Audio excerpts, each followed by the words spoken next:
Forgive me, we'll come back. First family of the United States of America.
Hello, Chicago.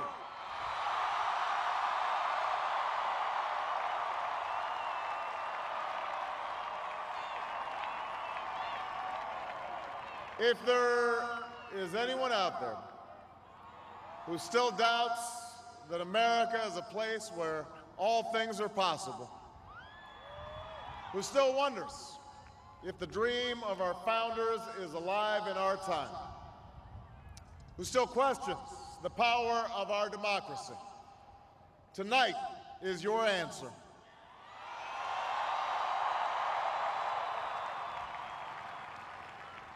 It's the answer told by lines that stretched around schools and churches in numbers this nation has never seen, by people who waited 3 hours and 4 hours, many for the first time in their lives, because they believed that this time must be different, that their voices could be that difference. It's the answer spoken by young and old, rich and poor, Democrat and Republican, black, white, Hispanic, Asian, Native American, gay, straight, disabled and not disabled, Americans who sent a message to the world that we have never been just a collection of individuals or a collection of red states and blue states. We are and always will be the United States of America.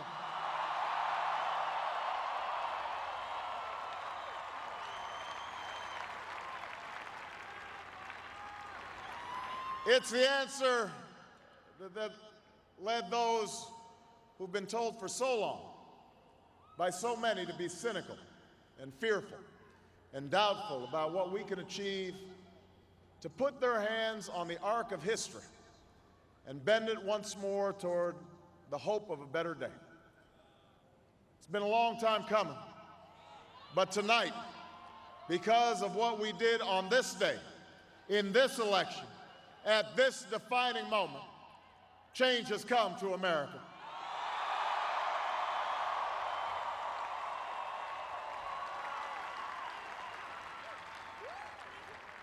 A little bit earlier this evening, I received an extraordinarily gracious call from Senator McCain. Senator McCain fought long and hard in this campaign, and he's fought even longer and harder for the country that he loves.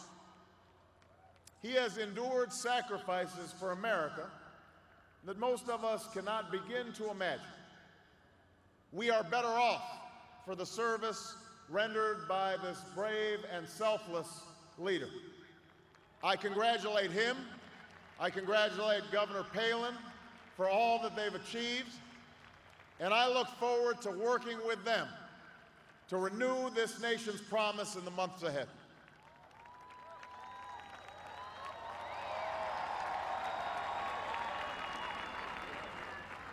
I want to thank my partner in this journey, a man who campaigned from his heart and spoke for the men and women he grew up with on the streets of Scranton and rode with on the train home to Delaware, the Vice President-elect of the United States, Joe Biden.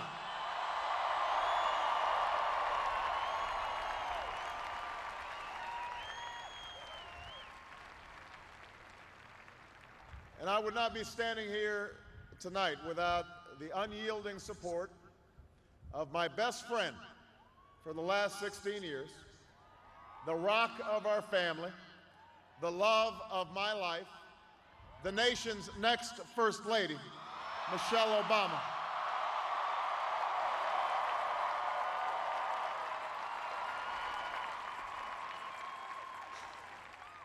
Sasha and Malia, I love you both more than you can imagine, and you have earned the new puppy that's coming with us to the White House.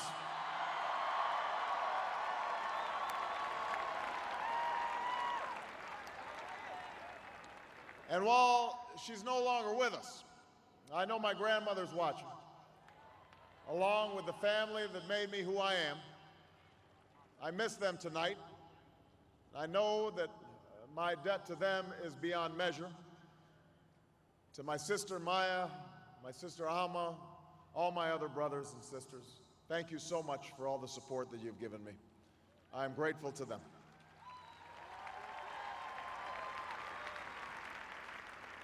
To my campaign manager, David Plouffe,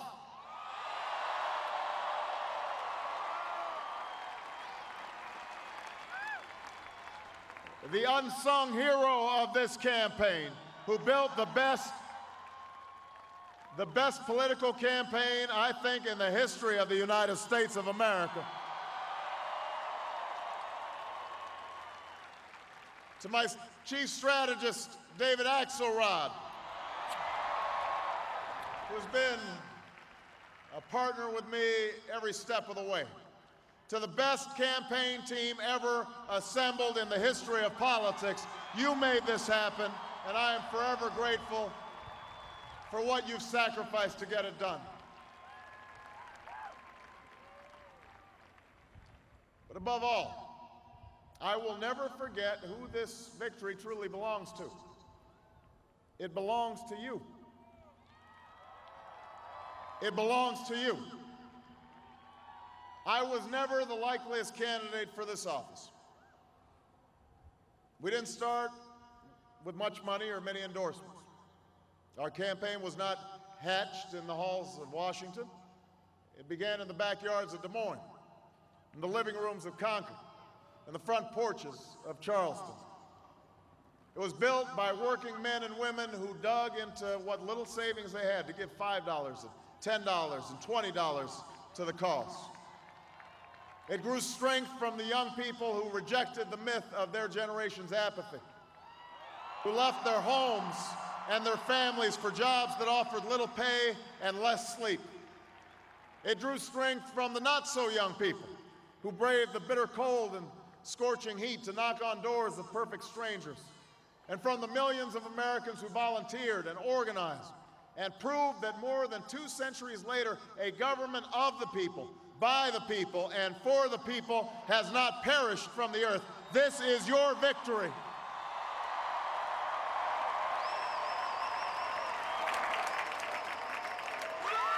Now, I know you didn't do this just to win an election, and I know you didn't do it for me.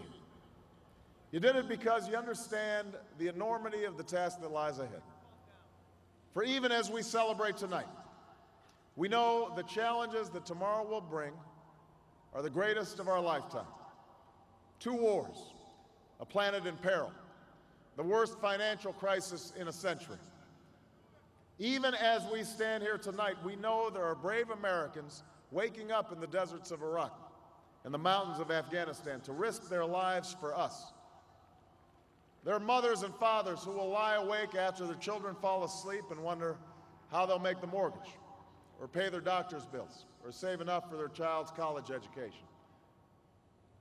There's new energy to harness, new jobs to be created, new schools to build, and threats to meet, alliances to repair. The road ahead will be long. Our climb will be steep.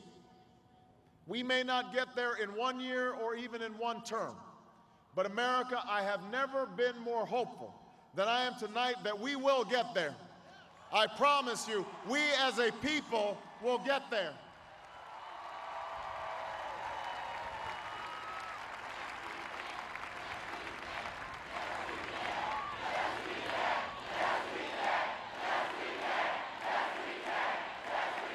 There will be setbacks and false starts. There are many who won't agree with every decision or policy I make as president. And we know the government can't solve every problem. But I will always be honest with you about the challenges we face. I will listen to you, especially when we disagree. And above all, I will ask you to join in the work of remaking this nation the only way it's been done in America for 221 years. Block by block, brick by brick, calloused hand by calloused hand. What began 21 months ago in the depths of winter cannot end on this autumn night. This victory alone is not the change we seek. It is only the chance for us to make that change. And that cannot happen if we go back to the way things were. It can't happen without you, without a new spirit of service, a new spirit of sacrifice. So let us summon a new spirit of patriotism, of responsibility, where each of us resolves to pitch in and work harder and look after not only ourselves but each other. Let us remember that if this financial crisis taught us anything, it's that we cannot have a thriving Wall Street while Main Street suffers. In this country, we rise or fall as one nation, as one people. Let's resist the temptation to fall back on the same partisanship and pettiness and immaturity that has poisoned our politics for so long. Let's remember that it was a man from this state who first carried the banner of the Republican Party to the White House, a party founded on the values of self-reliance and individual liberty and national unity. Those are values that we all share. And while the Democratic Party has won a great victory tonight, we do so with a measure of humility and determination to heal the divides that have held back our progress.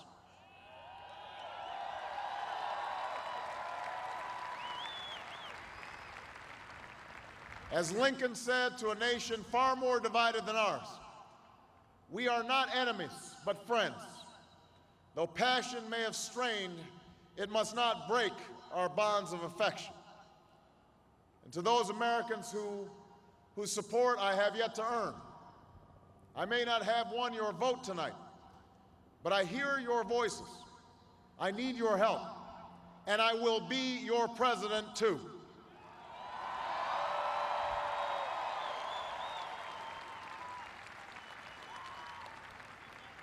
And all those watching tonight from beyond our shores, from parliaments and palaces, to those who are huddled around radios in the forgotten corners of the world, our stories are singular, but our destiny is shared. And a new dawn of American leadership is at hand.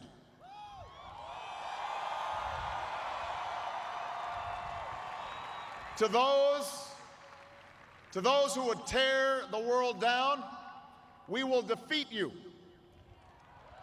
To those who seek peace and security, we support you. And to all those who have wondered if America's beacon still burns as bright, tonight we proved once more that the true strength of our nation comes not from the might of our arms or the scale of our wealth, but from the enduring power of our ideals: democracy, liberty, opportunity, and unyielding hope.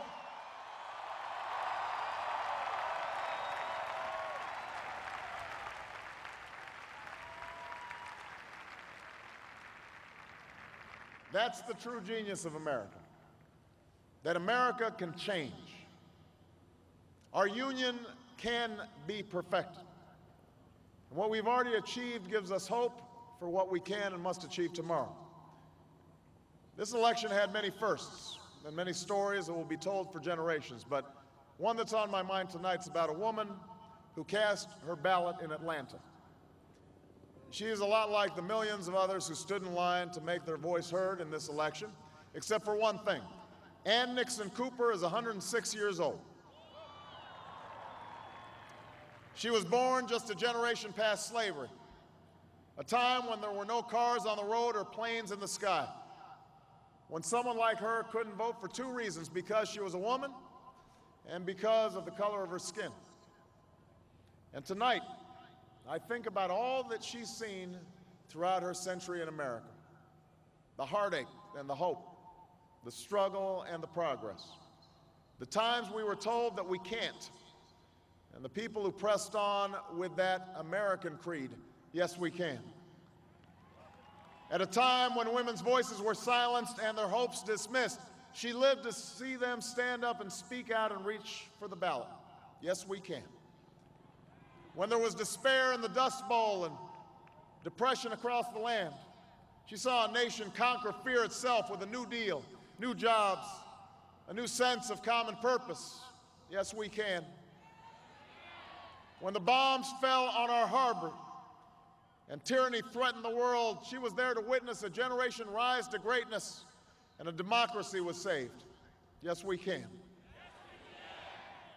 She was there for the buses in Montgomery, the hoses in Birmingham, a bridge in Selma, and a preacher from Atlanta who told the people that we shall overcome: yes, we can. A man touched down on the moon. A wall came down in Berlin. A world was connected by our own science and imagination. And this year, in this election, she touched her finger to a screen and cast her vote. Because after 106 years in America, through the best of times and the darkest of hours, she knows how America can change. Yes, we can. America, we have come so far. We have seen so much, but there's so much more to do. So tonight, let us ask ourselves, if our children should live to see the next century, if my daughters should be so lucky to live as long as Ann Nixon Cooper, what change will they see? What progress will we have made? This is our chance to answer that call. This is our moment.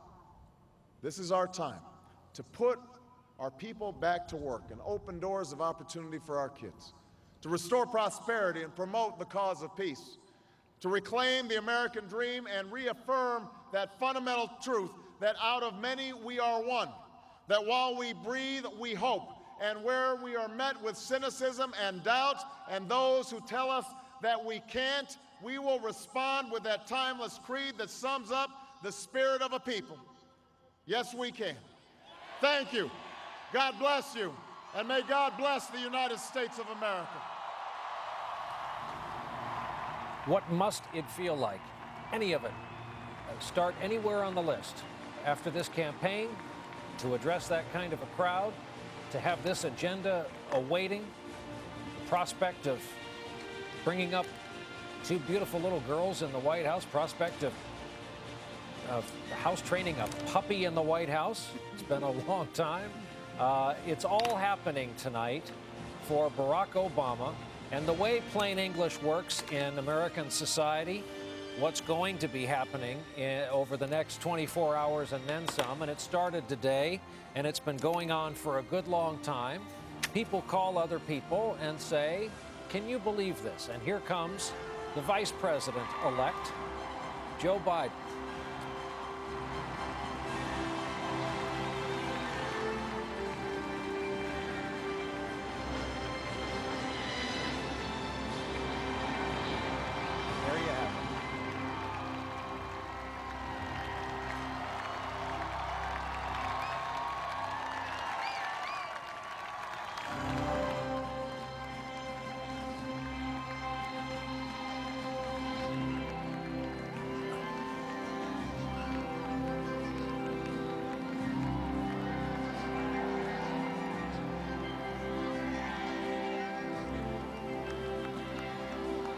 we'll watch this. We'll stay on these pictures while we've been listening to Barack Obama. Our gathering has swelled here on the set as we've taken on those who were in other remote studios, far from us, but in the same building. Chuck Todd among them. Chuck, we rushed. Once we went up and over 270, we never really took an accounting of how, there's Jesse Jackson, of how this victory came together tonight. Here come Joe Biden, Michelle Obama, and we'll let this scene play out. We never really took an accounting of the fact that Obama won Florida, Claire's husband and wife, after basically almost 2 straight years of separation while he's been on the road. So Chuck, sum it up, what we know of this patchwork victory. Well, it's a total vindication for Democrats that have felt like they had 2 presidential elections taken away from them, because they got Florida back, the state that denied it to them in 2000. They got Ohio back, the state that denied it to them in 2004. They added what Obama was going after in Colorado and Virginia, and yet they still may add 2 more. We're waiting on India. By the way, Joe Biden, 30 years ago, was the Barack Obama of the Democratic Party. He's probably feeling real vindication tonight. This is a guy whose career has a ton of ups and downs, and he's now Vice President-elect. We haven't talked about him much, but that's he's had one long career, one tumultuous personal life early on. Near-death experience after suffering an aneurysm. You know, the question just keeps coming back. We're looking at these two couples engaged in this tough race, and the question just keeps coming back: what must it be like? Well, I think it's a very emotional moment, Brian. I am never failed to be moved by these graceful moments in American politics, the most powerful country on earth, even with all the difficulties that we have at the moment. This beacon of democracy and rule of law and pluralism. Stakes are so high, and yet we have these ordinary citizens who go out and spend 2 years of their lives running for that office, and do so even with all the negative attacks with a high degree of civility. And this year, more than at any other time I can remember since 1968, 1980, people responded. And you have this peaceful transfer now. And no one knows better than those men standing on the stage and their wives what's ahead of them. But what is worth also acknowledging is the very graceful speech that John McCain made. I'm here to help. Because, you know, in their heart of hearts and their minds, they know this is no ordinary passage that we're going through. I thought Barack Obama struck exactly the right tone when he talked about the new spirit of patriotism and service. Joe Biden with his mother. And that we're all in this together, and that we have to get back to some sense of proportion in this country. We are in for a difficult time, but this is a moment to savor for all the reasons that we've been talking about tonight, but for the fundamental reason that we have another peaceful transfer of power worked out in this country after 21 months of debates, dialogue, town halls, interviews, advertisements, gaffes along the way by both sides. But now we have a celebration of the essence of this country, which is that we're ruled by the people who make the decisions about who they want to lead them. And look at these 2 families, the Obamas and the Bidens. They'll prepare now to move into government housing. The Bidens will move into the beautiful Naval Observatory home. Hard to believe that as recently as... Oh, it's a nice piece of property on Massachusetts Avenue on a nice high hill, a very graceful home, well secluded, and the Obamas will move a little closer in town. White structure, well known, well secured. You talked about having to housebreak the puppy. They're going to also have to housebreak that new Democratic majority in the Congress. Well, there's a lot of work even behind the scenes already preparing for that and laying the groundwork. And by the way, Americans are going to real shortly here get to know the beautiful Malia and Sasha. Malia's 10, Sasha's 7. Just both of them just beautiful, beautiful girls. And the very precocious Maisie, the Biden granddaughter, has been doing her own waving to the crowd there at the edge of the stage. Andrea Mitchell, two political families, different stories, merged. It's the beautiful multicultural ethnic quality of this country. It is the story of America. And, you know, when you talk about the girls, having witnessed Amy Carter's evolution in Washington and the very young Chelsea Clinton, and the respect and privacy that Jacqueline Kennedy advised Hillary Clinton to protect the children. And the news media actually are pretty good about that. It's one of the few things that everyone agrees we have done well is leave the children alone.